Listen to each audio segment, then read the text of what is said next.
Hello guys, welcome back to my channel. और आज के इस वीडियो में किसी भी मैच का टेक्निकल ब्रेकडाउन शुरू करने से पहले तो भाई हम मैड्रिड फैंस के लिए बहुत अच्छा वीक था। बहुत टाइम बाद इतना पिटने और मार खाने के बाद, दूसरी टीम से, आर्च राइवल से फाइनल्स हारने के बाद, सेकंड डिवीजन टीम से बाहर होने के बाद अब कुछ अच्छा वीकेंड गया मैड्रिड फैंस के लिए। एक मैच जीत गए हैं अभी लेवांते से, मैनचेस्टर यूनाइटेड जीत गई मैनचेस्टर सिटी से। पेप गार्डियोला की छाती पे लात मार के जीत लिया भाई। 5 गोल हो जाते, 5 गोल। वो तो 3 ऑफसाइड हो गए, पता नहीं थोड़ा बहुत स्मॉल मार्जिन से रह गए, क्या कर लेते हैं। और एक हैरी मैगवायर का हेडर भी क्रॉस बार लग गया, अदरवाइज 5 या 6 गोल मार ही देते।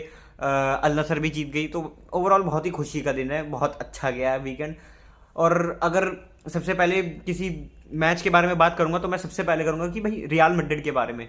देखो भाई, सबसे पहले तो जो हमारा कोच है, मैं क्या ही बोलूं, उसकी सिर्फ एक चीज मेरे को अच्छी लगती है जावी अलोंसो कंपैरिजन में, वो है टाइम टू टाइम सब्स्टिट्यूट करना। उसने देखा गोंजालो गार्सिया फर्स्ट हाफ अच्छा नहीं खेल रहा, कार्ड भी खा चुका है, उसने सबसे पहला काम करा है मस्तांतुआनो को अंदर डाला, गूलर को डाला, क्योंकि कामाविंगा भी अच्छा नहीं खेल रहा था। परफेक्ट सब्स्टिट्यूशंस में भी यही चीज़ है उसकी जो जावी अलोंसो से अच्छी है। बाकी उसकी कोई और चीज़ मेरे को तो अभी तक तो अच्छी नहीं लगी, क्योंकि प्रेस कॉन्फ्रेंस में वो वही बोलता है जो फ्लोरेंटिनो पेरेज उससे बुलवाना चाहता है। और आज के मैच में तो बहुत ही अनरियल एनवायरनमेंट था भाई सैंटियागो बर्नाब्यू में, होम ग्राउंड में।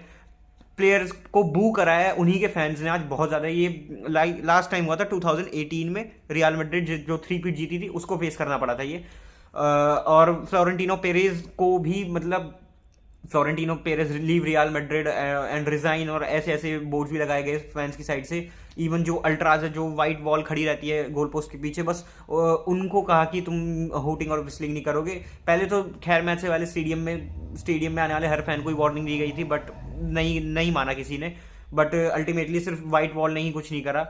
अगर मैच के एनालिसिस की बात करूं तो सबसे पहली चीज़ जो मेरे को लगी फर्स्ट हाफ में, तो भाई ये जो हमारा राइट फ्लैंक है ना, ये इतना डेड पड़ा रहता है, पता नहीं, कोई ऐसा शमशान घाट पड़ा हो। शमशान घाट है पूरा, कोई खेलता ही नहीं है भाई उस फ्लैंक पे। वालवर्दे अकेला पड़ा होता है कोने में, वो कितना स्ट्रेच कर लेगा, ज्यादा स्ट्रेच कर लेगा तो रिकवर नहीं कर पाएगा, क्योंकि स्पेस बन जाएगा पीछे। और अगर स्ट्रेच ना करेगा तो राइट फ्लैंक डेड पड़ा रहता है, क्योंकि भाई कोई है ही नहीं खेलने को।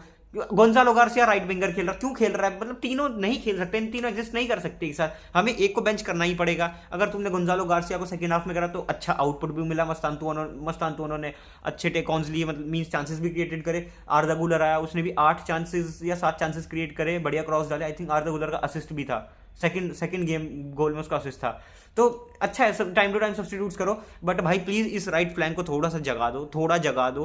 3 पीट हम बोलते हैं भाई, 3 पीट वाली मैड्रिड में बेल था हमारे राइट फ्लैंक पे, जो खेलता था, इंजर्ड रहता था, बट फिर भी जब आता था तो आग लगा देता था। हमें चाहिए भाई वो प्लेयर वहां पे।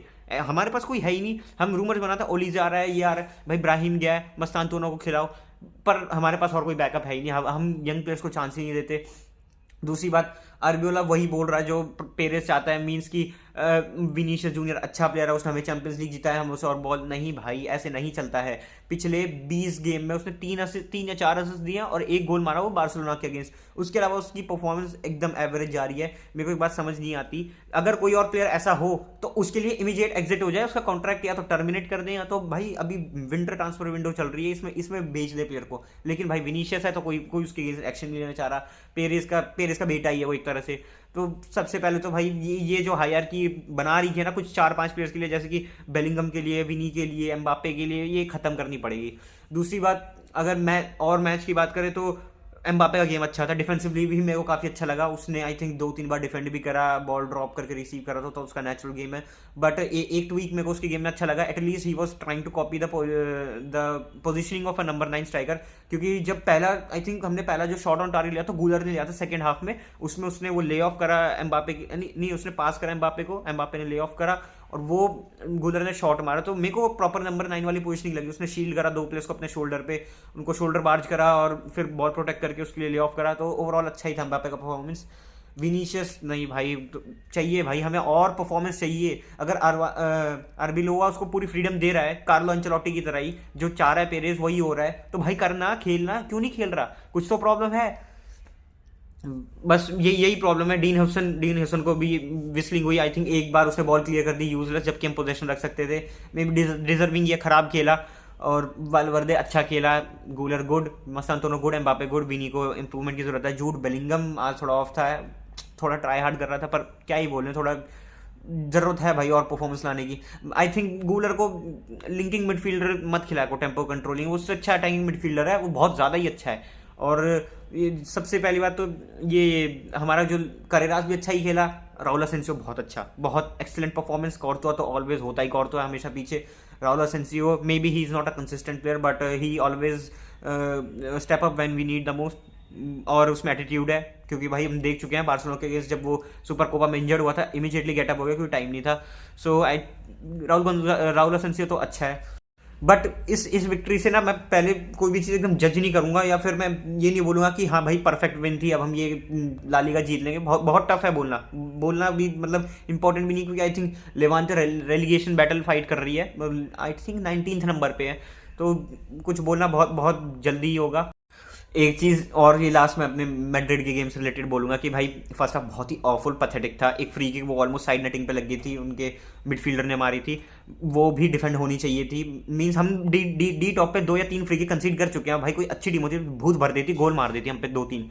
तो डिफेंसिव ट्रांजिशन में बहुत पुअर है। या तो फिर भाई अगर टेम्पो कंट्रोलिंग के लिए आप गूलर को नहीं खिला सकते, कामाविंगा अच्छा नहीं है, तो सबायोस डालो, सबायोस अच्छा खेला, काफ़ी अच्छा खेला, मेरे को ठीक गेम लगा। या तो फिर तुम जूड बेलिंगम को खिला दो, क्योंकि वो फिजिकल प्लेयर है, you need physical power in your zone 14 in order to stop the shots.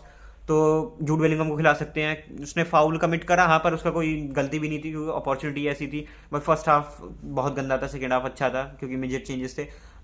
Tempo control हमसे हुआ नहीं, टेम्पो तेज रखना था। स्टार्टिंग में बिगनिंग में रियल मैड्रिड ऐसे ही खेलती है, मींस जो जेन्युइन गेम हम खेलते हैं, जो नेचुरल गेम खेलते हैं, वो भी नहीं खेला हमने रेलीगेशन फाइटिंग टीम से।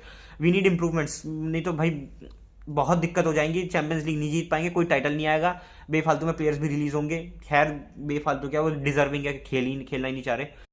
अब बात करते हैं मैनचेस्टर यूनाइटेड और मैनचेस्टर सिटी के गेम की। भाई पेप गार्डियोला के सामने टिकी टाका खेल दिया माइकल कैरिक की मैन यूनाइटेड ने। जिन लोगों को पता ना हो मैं बता दूं, माइकल कैरिक का ये 3rd स्पेल है मैनचेस्टर यूनाइटेड में एज अ कोचिंग ऑफिशियल, क्योंकि होजे मरीनियो के अंडर भी ये भाई साहब असिस्टेंट थे। फिर उसके बाद उसके निकलने के बाद जब आई थिंक ओले गनर सोल्शर आया था, तो तभी केयर टेकर कोच थे।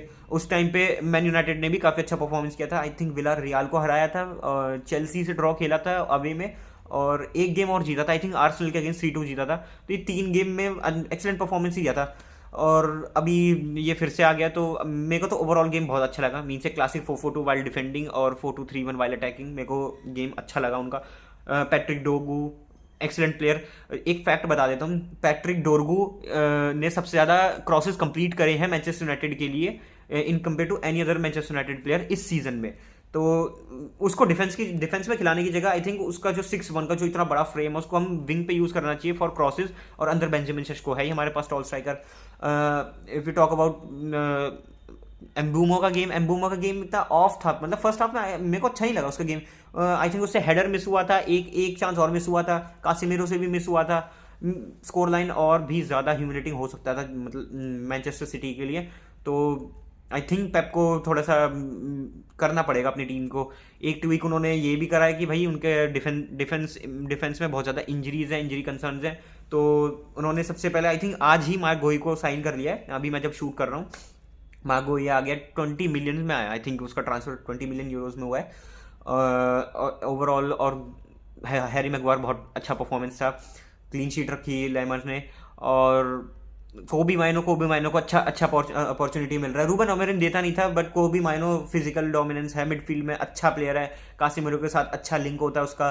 Bruno Fernandes back to his attacking midfield form position, तो उसने एक अच्छा क्रॉस भी डाला था जो एम्बूमो ने लीव करा था। एम्बूमो ने पैट्रिक डोरगो के लिए जो डोनारुमा ने सेव करता, वैसे डोनारुमा ने कासिमिरो का भी सेव बहुत अच्छा करा था।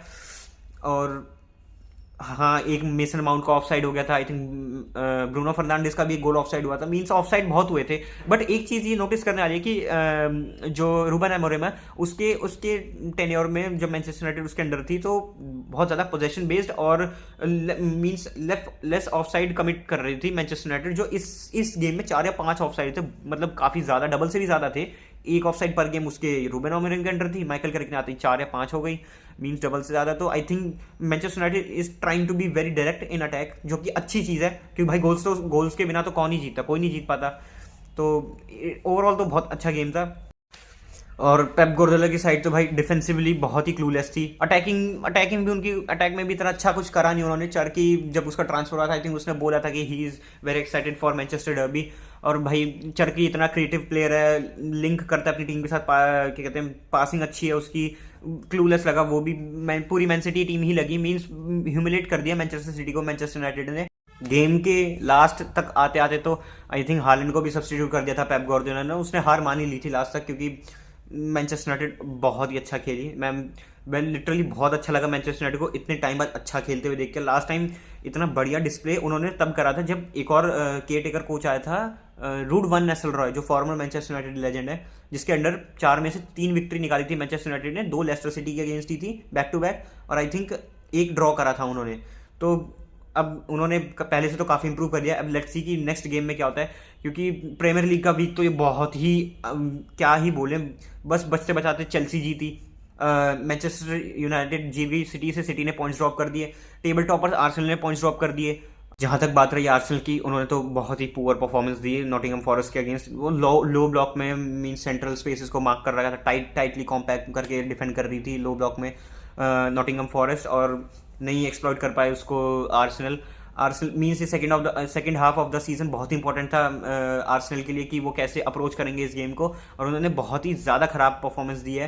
प्लेयर्स की रेटिंग अच्छी नहीं है, गेम डिस्प्ले भी अच्छा नहीं है, पासिंग का तो क्लूलेस थे आर्सेनल के प्लेयर्स भी, ज़्यादा अच्छा खेले नहीं। मीन्स बॉल पोजीशन तो था ओवरऑल, बट लो ब्लॉक तोड़ने के लिए वो कुछ कर नहीं पा रहे थे। उन्होंने बॉटल ओवरऑल कर दिया है। अगर ये परफॉर्मेंस अगर कंटिन्यू रही टीम्स और लो ब्लॉक में बैठ गए आर्सेनल के अगेंस्ट और कंसीड नहीं करा, तो भाई आर्सेनल फिर से बॉटल कर देगी, बॉटल जॉब्स इनका नाम पड़ जाएगा, इनकी पूरी इमेज ही खराब हो जाएगी जो इन्होंने अब तक सीजन में अच्छा करा है। जहाँ से ये मीन्स अपने 5th गियर में आ गए थे अपने मीन्स अपने कैंपेन में इस साल के प्रीमियर लीग के, वो सब ये अभी बॉटल कर देंगे। तो Arsenal needs improvement. That's all. आज का ब्रेक डाउन यही है भाई मैच डे का। आपके क्या ओपिनियंस और व्यूज़ हैं किसी भी टीम से रिलेटेड, या कोई भी क्वेश्चन है कमेंट सेक्शन में ज़रूर लीव कर देना, और चैनल को सब्सक्राइब कर देना, और वीडियो को लाइक ज़रूर कर देना।